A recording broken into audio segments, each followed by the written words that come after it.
जय हिंद दोस्तों, welcome back again new video. मैं हूं सी विराज राणा और आज हम बात करने वाले हैं रशियन एक्सपोर्टर्स की। तो दोस्तों मिंट की एक खबर है, बोला गया है कि Russian exporters stuck $8 billion in local vostro account. क्या मतलब है इसका? तो दोस्तों सबसे पहले समझते हैं कि वोस्ट्रो अकाउंट आखिर होता क्या है।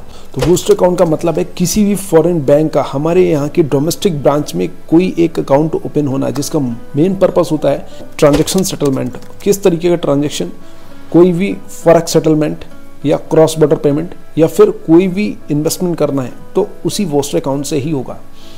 अब ये इसमें रसिया का क्या एंगल आता है, रशियन एक्सपोर्टर का क्या एंगल आता है? तो दोस्तों जैसा कि मैं याद दिला दूं, जो हमारा रसिया यूक्रेन वॉर चल रहा था उसमें हुआ क्या कि रसिया के ऊपर बहुत सारे सैंक्शंस वेस्टर्न वर्ल्ड ने ला दिए।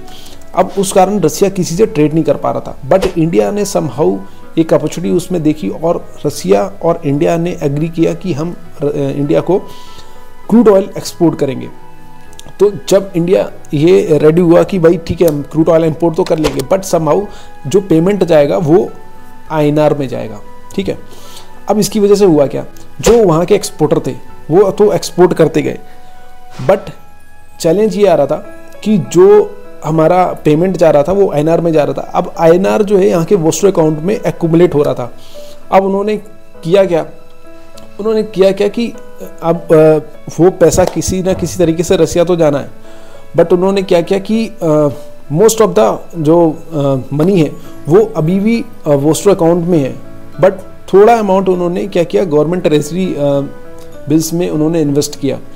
बट अब हुआ ये कि ये आखिर जो वोस्ट्रो अकाउंट में पैसा है ये भी तो इन्वेस्ट कर सकते थे, क्यों नहीं इन्वेस्ट कर रहे हैं?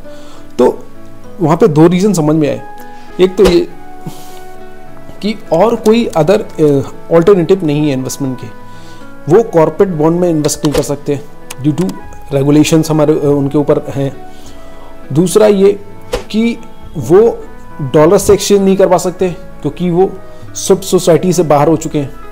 ठीक है, अब तीसरा रीज़न ये भी आ रहा है कि जो fluctuations in the exchange rate है ये भी एक बहुत बड़ा कारण है, जिससे एक्सपोर्टर जिनका पैसा यहाँ पे अभी है वो कहीं और इन्वेस्ट नहीं कर पा रहे। अब आगे समझते हैं कि आखिर में ये जो पैसा है ये कैसे आया। तो मैं बता दूं कि जो हमारा फाइनेंशियल ईयर 23 में रसिया के साथ ट्रेड हुआ उसमें near by 40 to 42 US billion trade deficit में हम लोग चले गए। राइट, अब हुआ क्या कि जैसे ही ये ट्रेड डेफिसिट बढ़ता गया तो उस पर क्या हुआ कि वोस्ट्रो अकाउंट में पैसा बढ़ता गया, तो उस कारण रशियन एक्सपोर्टर ने यहाँ के गवर्नमेंट ट्रेजरी बिल्स में पैसा इन्वेस्ट करना चालू कर दिया और FY 23 में 10 to 12 US बिलियन पैसा हमारे ट्रेजरी बिल में इन्वेस्ट था। राइट, आगे हुआ ये, जब RBI ने ये देखा कि यार ये तो वोस्ट्रो अकाउंट में पैसा बढ़ता ही जा रहा, तो RBI ने रशियन एक्सपोर्टर्स को अलाउ किया कि वो अपने वोस्ट्रो अकाउंट से प्रोजेक्ट एंड इन्वेस्टमेंट में पैसा दे सकते हैं। दूसरा ट्रेजरी बिल्स में इन्वेस्ट कर सकते हैं। तीसरा हमारा सिक्योरिटीज़ में, गवर्नमेंट सिक्योरिटीज़ में इन्वेस्ट कर सकते हैं। लेकिन रशियन एक्सपोर्टर्स थे क्या भाई, उन्हें तो जल्दी पड़ी हुई है ना कि कितनी जल्दी ये पैसा हमारी कंट्री में आए।